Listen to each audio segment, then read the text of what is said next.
Hi everyone, welcome to my channel Study with Himanshi. So today in this video we are going to revise a topic of modern history.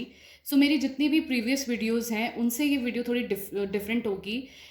इस video में हम सिर्फ मेरे notes जो हैं वो revise करेंगे and I was going to revise this topic, then I thought why not make a video and revise it with you people ताकि आप लोगों का भी इस topic का revision हो जाए. So let's revise this topic together. These are 4 pages notes that we will quickly revise. और मेरा जो एम है वो इस वीडियो का कुछ भी टीच करने का नहीं है. I am just going to revise my topic with you people. So let's start with this video.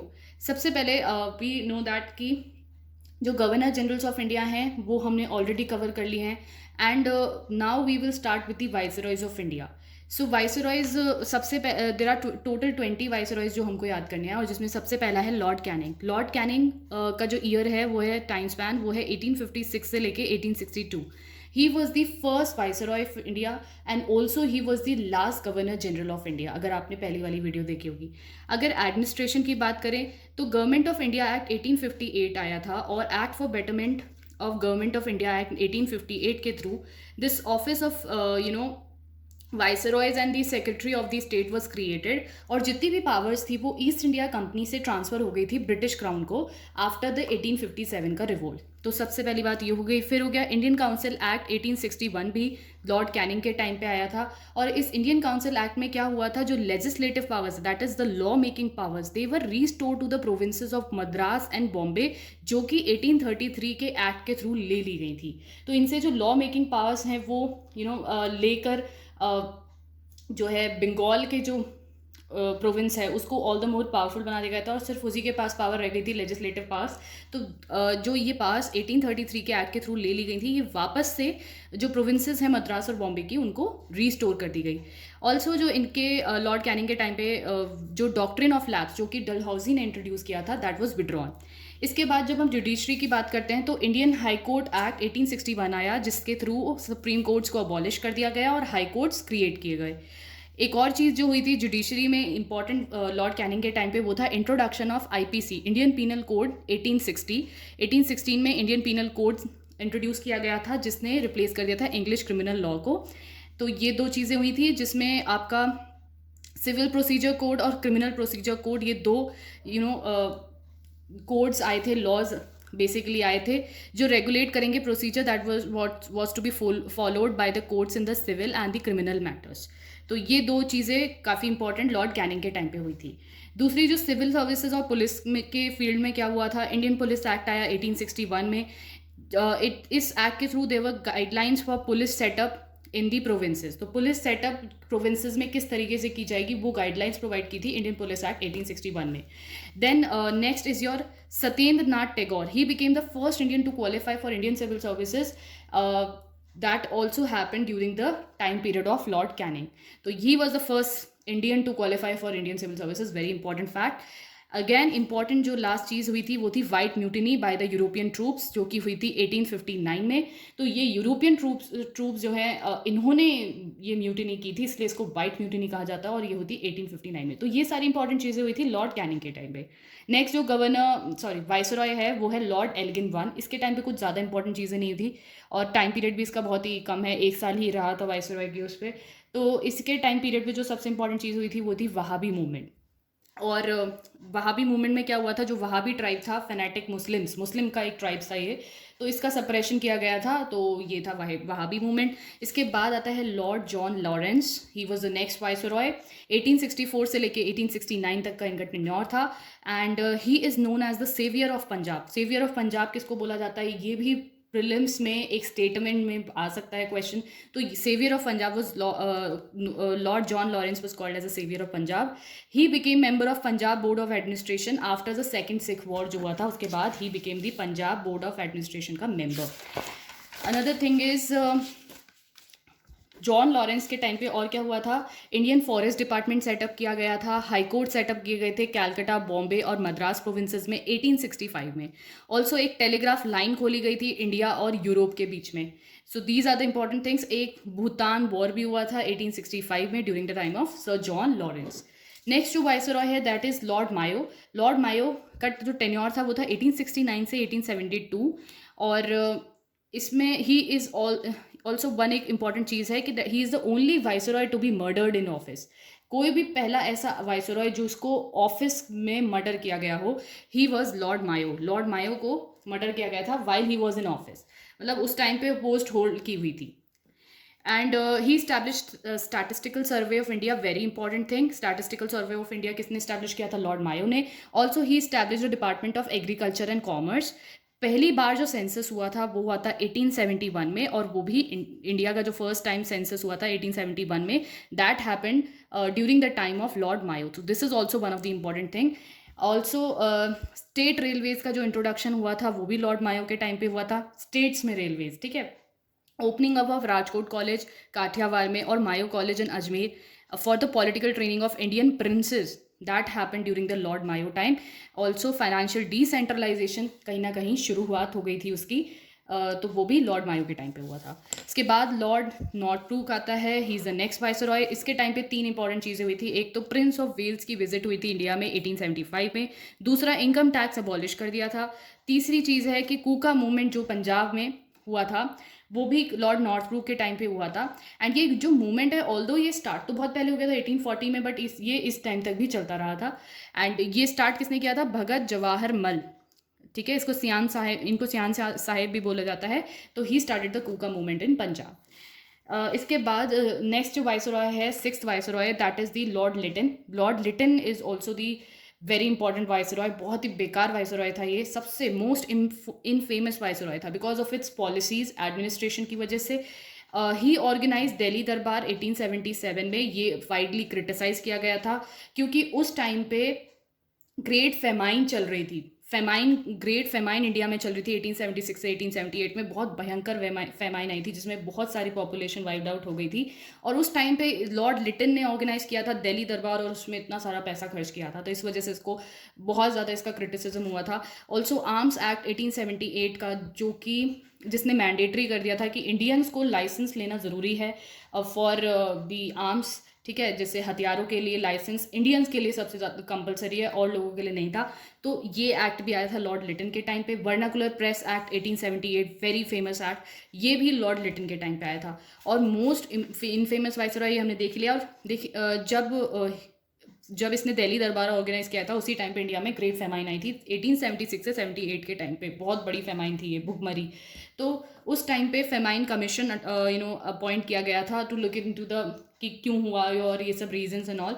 तो this was headed by general Richard Strachey, इसके हेड थे। स्ट्रैची कमीशन भी बोला जाता है, स्ट्रैची फेमाइन कमीशन भी बोला जाता है इसको। तो ये 1878 में सेटअप किया गया था during the time of Lord Liton.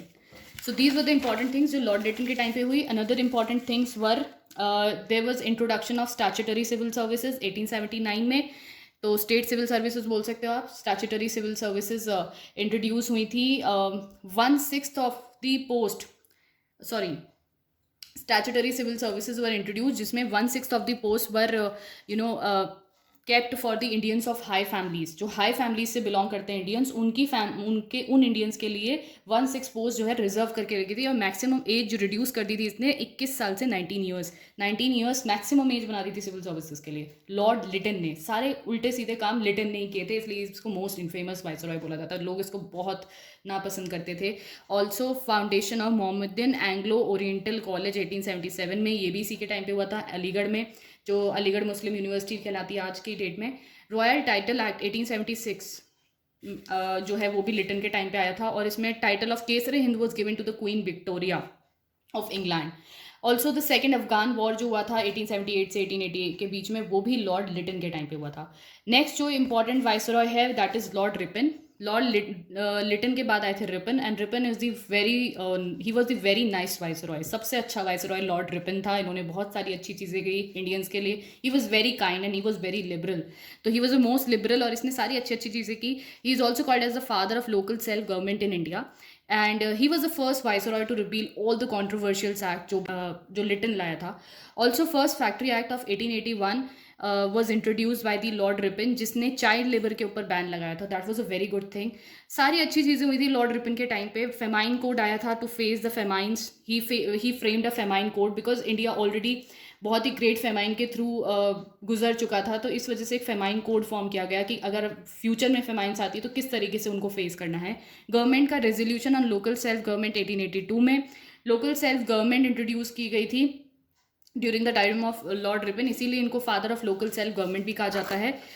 He also continued the financial decentralisation. Provincial government the sources of revenue were to be divided into 3 groups. इन्होंने बोला था कि इनके टाइम पे क्या हुआ था कि 3 ग्रुप्स में डिवाइड होंगे sources of revenue, central provincial and centre provincial both, ठीक है। Also education commission under the William Hunter, very very important, William Hunter का जो एजुकेशन कमीशन था 1882 में, वो भी लॉर्ड रिपन के टाइम पे आया था। ये क्यों अपॉइंट किया गया था? To review the progress of education, का क्या प्रोग्रेस चल रहा है इंडिया में सिंस द वुड डिस्पैच, जो कि 1854 में आई थी। वुड डिस्पैच, ठीक है, जो हम ऑलरेडी गवर्नर जनरल जब हमने पढ़े थे तब देखा था हमने, वुड डिस्पैच 1854 में आई थी। It was also related to the education system in India. तो उसका क्या प्रोग्रेस हो रहा है एजुकेशन का उसके अंडर, ये देखने के लिए विलियम हंटर का कमीशन, एजुकेशन कमीशन सेटअप किया गया था 1882 में। इसके बाद age of civil services exam को again it was raise from 19 to 21 years and Ilbert bill controversy हुई थी 1883 में during the time of Lord Ripon to authorise. Ilbert bill में क्या था कि इंडियन जजेस जो हैं वो केस अगेंस्ट द यूरोपियंस वो हियर कर सकते हैं, बट इसका बहुत ज़्यादा क्रिटिसिज्म हुआ, बहुत ज़्यादा इसके ऊपर एक कंट्रोवर्सी हो गई थी इंग्लैंड में भी, तो इस वजह से वाइट रिवोल्ट हो गया था और ये बिल उनको विड्रॉ करना पड़ा। तो although it was a great step but it has to be withdrawn. इसके बाद जो नेक्स्ट जो वाइसरॉय है वो है लॉर्ड डफरिन। लॉर्ड डफरिन के टाइम पे 2 इंपॉर्टेंट चीज़ हुई थी। सबसे इंपॉर्टेंट चीज़ है INC, Indian national Congress form हुई थी 1885 में लॉर्ड डफरिन के टाइम पे। ऑल्सो थर्ड बर्मीज वॉर 1885 से 1886 के बीच में, थर्ड बर्मीज वॉर जो हुआ था वो भी लॉर्ड डफरिन के टाइम पे हुआ था। देन लॉर्ड लैंडस्टोन आते हैं। लॉर्ड लैंडस्टोन के अंडर हुई थी काफ़ी सारी चीज़ें, जैसे इंडियन काउंसिल एक्ट 1892 जिसमें बहुत सारी चीज़ें आई थी। इंडियन काउंसिल एक्ट 1892 हम ऑलरेडी देख चुके हैं इन दी हिस्टोरिकल बैकग्राउंड वाले उसमें, तो वहाँ पे हम देख लेंगे ये चीज़, तो यहाँ पे हमें डिटेल में देखने की जरूरत नहीं है, बस ये हमें पता होना चाहिए इस टाइम पे तो कि Indian council act 1892 Lord Lansdowne के अंदर आया था। सेकंड फैक्ट्री एक्ट 1891, ठीक है, फर्स्ट फैक्ट्री एक्ट आया था लॉर्ड रिपन के टाइम पे, सेकंड फैक्ट्री आया था लैंडस्टोन के टाइम पे। It determine the working hours for the female workers, female workers के लिए वर्किंग आवर्स फिक्स कर दिए गए थे। Categorisation of civil services was done between the imperial civil services, provincial civil services and the subordinate civil services. तो civil services का categorisation किसके time पे हुआ था? लॉर्ड लॉरेंस के, लैंडस्टोन के टाइम पे। उसके बाद डुरन कमीशन सेटअप किया गया था 1893 में during the time of Lord Lansdowne. ये डुरन कमीशन काफ़ी इंपॉर्टेंट है बिकॉज इसने इसने एक बाउंड्री लाइन डिवाइड की थी, बाउंड्री लाइन फॉर्म की थी बिटवीन इंडिया एंड अफगानिस्तान, जो कि प्रेजेंट डे पाकिस्तान और अफगानिस्तान के बीच में होती है डुरन लाइन। तो उस टाइम पे वो इंडिया का पार्ट था पाकिस्तान, तो इसलिए उसको इंडिया और अफगानिस्तान उस टाइम पे बोला जाता था, ठीक है। इसके बाद आता है next viceroy, that is Lord Elgin two. Lord Elgin two के टाइम पे क्या हुआ था? फिर से ग्रेट फेमाइन हुई थी 1896 से 97 के बीच में, जिसने पूरे इंडिया को अफेक्ट किया था। तो दिस वाज, ये और भी ज़्यादा बड़ी फेमाइन थी। एंड 2 ब्रिटिश ऑफिशियल्स को असैसिनेट किया था चापेकर ब्रदर्स ने 1897 में, हैरेसमेंट ऑफ ब्रिटिश ऑफिसर्स। तो ये क्यों किया गया था? ये 2 ब्रिटिश ऑफिशियल्स जो हैं, जब पुणे में प्लेग आया था, बहुत बड़ा बहुत ज़्यादा लोग मरे थे उसमें, तो ये जो ब्रिटिश ऑफिशियल्स हैं ये लोगों को बहुत ज़्यादा हैरेस कर रहे थे in the name of checking and investigation. तो इस वजह से इस चीज़ से परेशान होके चापेकर ब्रदर्स ने इन 2 ब्रिटिश ऑफिशियल्स को असैसिनेट किया था, जो कि प्लेग कमीशन के मेंबर्स भी थे। उसके बाद Lord Curzon is the next viceroy, और इनके टाइम पे क्या क्या इंपॉर्टेंट चीज़ें हुई थी? काफ़ी इंपॉर्टेंट है ये वाइसरॉय लॉर्ड कर्जन। 1899 से लेकर 1905 तक का टेन्योर है। एडमिनिस्ट्रेशन में क्या क्या हुआ था? Archaeological survey of India establish किया गया था। Ancient monuments and preservation act 1904 pass out हुआ था। दूसरी जो इंपॉर्टेंट चीज़ हुई थी और जो कि सबसे इंपॉर्टेंट चीज़ है, announcement of partition of Bengal province into Bengal and East Bengal. ये लॉर्ड कर्जन के टाइम पे हुआ था 1905 में, पार्टीशन ऑफ बंगाल अनाउंस्ड हुआ था। इसके बाद डिपार्टमेंट ऑफ कॉमर्स और इंडस्ट्री भी इस्टेब्लिश किया था, और कोऑपरेटिव क्रेडिट सोसाइटी एक्ट भी पास हुआ था। पुलिस में क्या हुआ था? पुलिस कमीशन सेटअप किया था 1902 में under Sir Andrew Fraser to review the police administration, police administration को रिव्यू करने के लिए। और इस कमीशन ने क्या रिकमेंड किया था? Establishment of CID।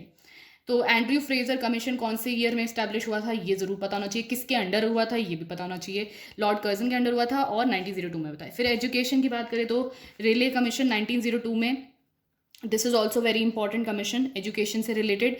So this commission was appointed to improve the universities की किस तरीके से यूनिवर्सिटी की जो एजुकेशन है उसको इम्प्रूव किया जा सकता है, एडमिनिस्ट्रेशन को इम्प्रूव किया जा सकता है। तो इसलिए रेले कमीशन अपॉइंट किया गया था to look into the condition of the Indian universities only, and this led to the passing of Indian universities act in 1904। इस कमीशन की रिकमेंडेशन के बेसिस पे इंडियन यूनिवर्सिटी एक्ट 1904 में पास हुआ था। देन नेक्स्ट जो वाइसरॉय है that is Lord Minto two. इसके टाइम पे एडमिनिस्ट्रेशन में क्या क्या हुआ था, partition of Bengal formally enforce किया गया था during the time of Lord Minto two. तो ऑल्दो डिक्लेरेशन जो हुआ था पार्टीशन ऑफ बंगाल जो अनाउंस हुआ था वो लॉर्ड कर्जन के टाइम पे हुआ था, बट जो फॉर्मली वो इन एक्शन आया था वो हुआ था लॉर्ड मिंटो के टाइम पे 16 अक्टूबर 1905 में हुआ था। इस डे को day of national morning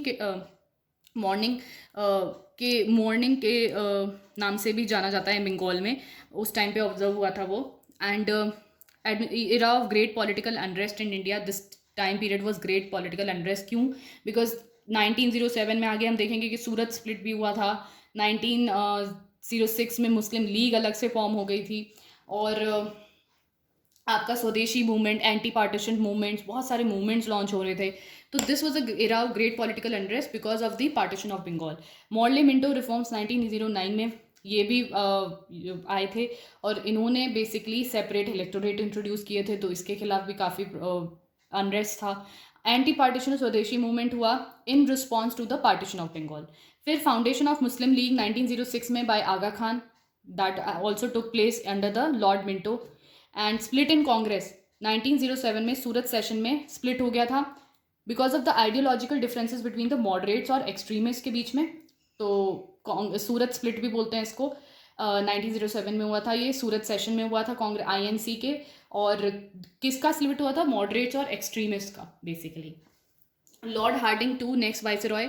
so partition of Bengal was annulled, मतलब it was cancelled in 1911 because उसके खिलाफ बहुत सारी मूवमेंट, बहुत ज़्यादा अनरेस्ट और बहुत सारे प्रोटेस्ट हुई थी इस वजह से। फिर दिल्ली को न्यू कैपिटल डिक्लेयर कर दिया गया। अर्लियर क्या होती थी? कैलकटा। 1911 में हार्डिंग के टाइम पे creation of Bengal presidency form की गई 1911 में। Third Delhi Durbar, coronation of King George V was done 1911 only. फिर हिंदू महासभा भी फॉर्म हुई थी मदन मोहन मालवीय के द्वारा इसी टाइम पे 1915 में।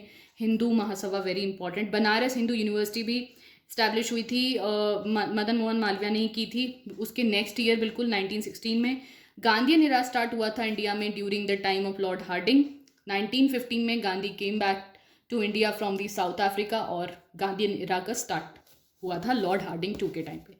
Next viceroy Lord Chelmsford. Lord Chelmsford के टाइम पे क्या हुआ था? गवर्नमेंट ऑफ इंडिया एक्ट 1919 आया था, रॉलेट एक्ट 1919 आया था। रॉलेट एक्ट काफ़ी ज़्यादा क्रिटिसाइज हुआ था, लोगों ने बहुत प्रोटेस्ट किया था इसके खिलाफ। इसको ब्लैक एक्ट भी कहा जाता था बिकॉज इसमें क्या था कि imprisonment without trial in the court, imprison किया जा सकता है किसी को भी, ठीक है। तो एडमिनिस्ट्रेशन के टर्म्स में देखें तो SP सिन्हा को गवर्नर ऑफ बिहार बना दिया गया था। He was the first Indian to become the governor.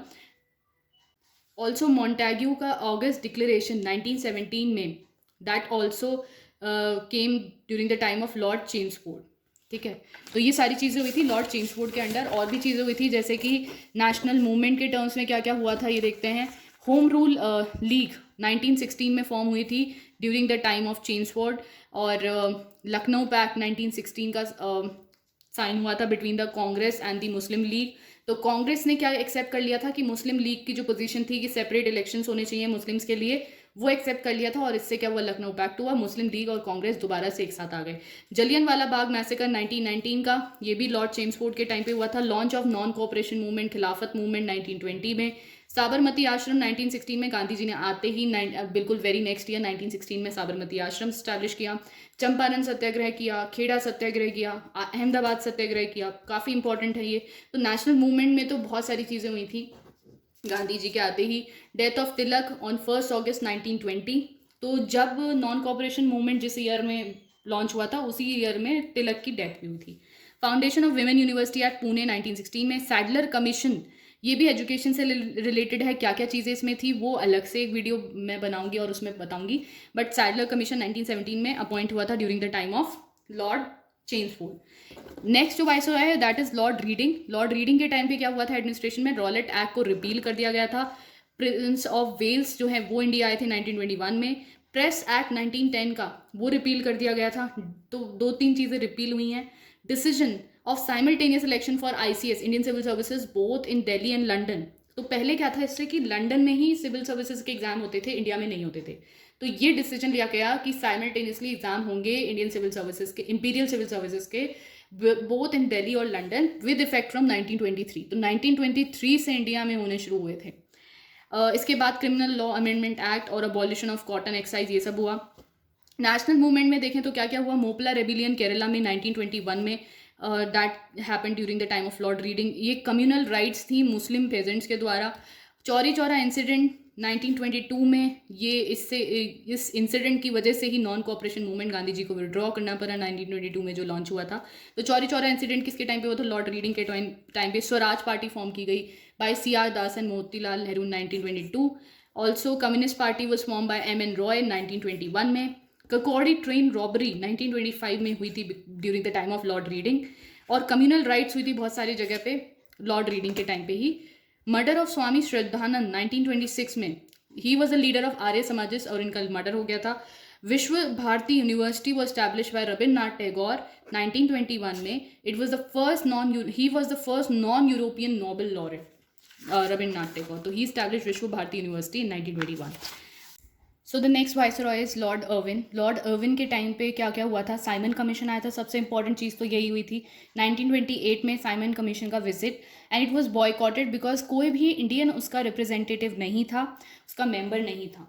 Also Lala Lajpat Rai he died while protesting against this commission. तो इस कमीशन के अगेंस्ट जब प्रोटेस्ट कर रहे थे Lala Lajpat Rai, he died because of the lathi charge while protesting against it. और then next जो important चीज़ हुई थी वो थी murder of Saunders. He was the assistant SP of Lahore and he was killed basically because लाला लाजपत राय की जो डेथ थी, जो उसका बदला लेने के लिए इसको मारा गया था। ऑल्सो बॉम्ब ब्लास्ट हुए थे असेंबली हॉल में दिल्ली के 1929 में। This was done by the revolutionaries like Bhagat Singh. Then comes the Nehru report जो 1928 में आई। देन नेक्स्ट जो इंपॉर्टेंट चीज़ हुई थी वो थी Purna Swaraj resolution. Purna Swaraj resolution was passed at the Lahore session of the Congress in the year 1929। और इस डे को बेसिकली पूर्ण स्वराज डे के रूप में भी मनाया जाता है। And 26 January 1930 is celebrated as the first independence day. Also Dandi march 12 March 1930 में, दांडी मार्च भी जो स्टार्ट हुई थी, that happened during the time of Lord Irwin. This was done to launch the civil disobedience movement against the salt tax. इसके बाद Deepavali declaration by the Lord Irwin in the year 1929. Appointment of Harcourt Butler Indian States Commission. This was done in the year 1927. इस commission के ऊपर question भी आया था prelims में, I think 2018 में आया था। तो इसके ऊपर आया था क्वेश्चन, तो काफ़ी इंपॉर्टेंट रहते हैं कमीशन जितने भी हैं हिस्टोरिकल मॉडर्न हिस्ट्री के, तो वो काफ़ी इंपॉर्टेंट है। इसके बाद फर्स्ट राउंड टेबल कॉन्फ्रेंस हुई थी लॉर्ड अर्विन के टाइम पे 1930 में। इसको कांग्रेस ने बॉयकॉट किया था। जिन लीडर्स ने इसमें पार्टिसिपेट किया था वो थे Tej Bahadur Sapru, Jayakar Jinnah, Mohammad Ali Jinnah and Ambedkar. They basically participated. Congress ने इसको पूरी तरीके से बॉयकॉट किया था। कोई भी इसका सब्सटैंशियल रिजल्ट नहीं था। British prime minister Ramsay MacDonald ने प्रपोज किया federal government in India under control of British, but there was no conclusion. And Gandhi Irwin pact भी साइन हुआ था 1931 में, जिसमें कि सिविल डिसोबीडियंस मूवमेंट को विड्रॉ कर लिया गया और इन रिटर्न जो प्रोसिक्यूशन है अगेंस्ट सत्याग्रही वो भी विड्रॉ कर लिया गया और लोगों को जेल में से रिलीज कर दिया गया। Bhagat Singh, Rajguru, Sukhdev, they were hanged under the Lahore conspiracy case of 1931 में इनको हैंग कर दिया गया। ठीक है, तो ये सारी चीज़ हुई थी लॉर्ड अर्विन के टाइम पे। नेक्स्ट जो वाइसरॉय है that is Lord Willingdon. Lord Willingdon के टाइम पे एडमिनिस्ट्रेशन में क्या क्या हुआ था, सबसे important cheese government of India act 1931 पास हुआ था। सेकंड राउंड टेबल कॉन्फ्रेंस 1931 में ये ऑर्गेनाइज हुई थी लॉर्ड विलिंगडन के टाइम पे। This was attended by Gandhi. This is the only round table conference that was attended by Gandhi as a Congress representative and this prove to be a failure. Civil disobedience movement को वापस से resume कर लिया गया। Announcement of communal award in 1932 जिसमें separate electorates different classes के लिए announce हुए थे, वो भी लॉर्ड विलिंगटन के टाइम पे हुआ था। गांधी जी ने इसको अपोज किया था, फास्ट एंड टू डेथ किया था। This led to the Poona pact between the Gandhi and the Ambedkar in the year 1932। तो ये सारी चीज़ें हुई थी विलिंगटन के टाइम पे। अब थर्ड राउंड टेबल कॉन्फ्रेंस भी विलिंगटन के टाइम पे हुई थी 1932 में, ये भी फेल हुई। गांधी जी ने इसको अटेंड नहीं किया, कांग्रेस ने भी अटेंड नहीं किया। ऑल इंडिया किसान सभा 1936 में इस्टेब्लिश हुई और Congress Socialist Party Acharya Narendra Dev and JP Narayan ने 1934 में इस्टेब्लिश की थी इस टाइम पे। Also individual civil disobedience movement launch किया गया 1933 में। Burma was separated from India in the year 1935। Burma जो कि प्रेजेंट डे म्यांमार है, that was separated from India in the year 1935। Next जो वाइसरॉय है that is Lord Linlithgow. Lord Linlithgow का सबसे लंबा टाइम पीरियड था as a viceroy of India, तो ये कब काफ़ी इंपॉर्टेंट है। सो जनरल इलेक्शंस जो हुए थे पहले 1936 से 37 में, वो लॉर्ड लिनलिथ को के अंडर हुए थे। कांग्रेस ने इसमें एब्सोल्यूट मेजॉरिटी पाई थी। फॉरवर्ड ब्लॉक 1939 में सुभाष चंद्र बोस ने इस्टेब्लिश किया था, फॉर्म किया था after resigning from the Congress, and he escaped in the year 1941 and joined INA Azad Hind Fauj which was formed in outside India. Also जो इंपॉर्टेंट चीज़ हुई थी वो थी demand for separate state for Muslims by the Muslim league in the 1940, जिसको Lahore resolution pass किया था इन लोगों ने, मुस्लिम लीग ने। सेपरेट स्टेट फॉर मुस्लिम्स ये डिमांड कर रहे थे। ऑल्सो ऑगस्ट ऑफर 1940 में, ये भी लिनलिथ के टाइम पे आया था। इसने क्या ऑफर किया था, डोमिनियन स्टेटस इंडिया को मिलेगा वर्ल्ड वॉर 2 के बाद में, जिसको कांग्रेस ने रिजेक्ट किया था बट मुस्लिम लीग ने एंडोर्स किया था। इसके बाद क्रिप्स मिशन 1942 में आया, जिसने बोला कि डोमिनियन स्टेटस इंडिया को दिया जाएगा, कॉन्स्टिट्यूएंट असेंबली सेटअप की जाएगी, but there was no provision of immediately कब पावर ट्रांसफर की, क्योंकि कोई टाइम लाइन सजेस्ट नहीं थी कि कब ये होगा। सो इस वजह से कांग्रेस ने इसको रिजेक्ट किया। फिर क्विट इंडिया मूवमेंट 1942 में लॉन्च किया, गांधी ने इसमें मंत्रा दिया डू और डाई, तो this was launch in the year 1942। Wardha scheme 1937 on basic education, that also came in during the time period of lord Linlithgow. Next जो वाइसरॉय है that is lord Wavell. Lord Wavell के time पे आया था Wavell plan, और Shimla conference हुई थी। Wavell plan पूरी तरीके से फेल हो गया था, और शिमला कॉन्फ्रेंस 1945 में, this was attended by Mahatma Gandhi and Jinnah, ये भी फेल हो गई थी, कोई रिजल्ट नहीं था इसका। CR फॉर्मूला आया 1944 में, ठीक है। ऑल्सो कैबिनेट मिशन 1946 में आया during the time of lord Wavell. Formation of interim government by the Congress in the year 1946 happened during the time of Lord Wavell. Also direct action day Muslim league ने observe किया 16 अगस्त 1946 को, जिसमें बहुत लोग मारे गए थे। And surgeon plan of education 1944 में, ये भी लॉर्ड वेवल के टाइम पे आया, ये भी काफ़ी इंपॉर्टेंट है। क्लीमेंट एटली की declaration, he was the PM of England and he said कि end of the British rule in India by the June 1948। So this was the declaration that came during the time of lord Wavell. Last viceroy है lord Mountbatten. Lord Mountbatten के time पे क्या हुआ था, he was the last viceroy of British India and first governor general of free India. 2 things are there. Also Indian independence act 1947 pass हुआ था, जिसमें 2 independent states बना दी गई थी, इंडिया और पाकिस्तान। माउंटबेटन प्लान जून 3 1947 में पास हुआ, that propose the partition of India. C. Rajagopalachari, he became the last Governor General of Free India and also the first and last Indian on the post of Governor General of India.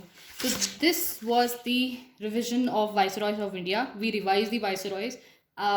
Clearly I was not teaching this. I was just revising it with you people. I hope आपको ये video पसंद आया होगा, और अगर आपका थोड़ा भी बहुत भी रिविजन इसके थ्रू हुआ तो please like this video and subscribe to my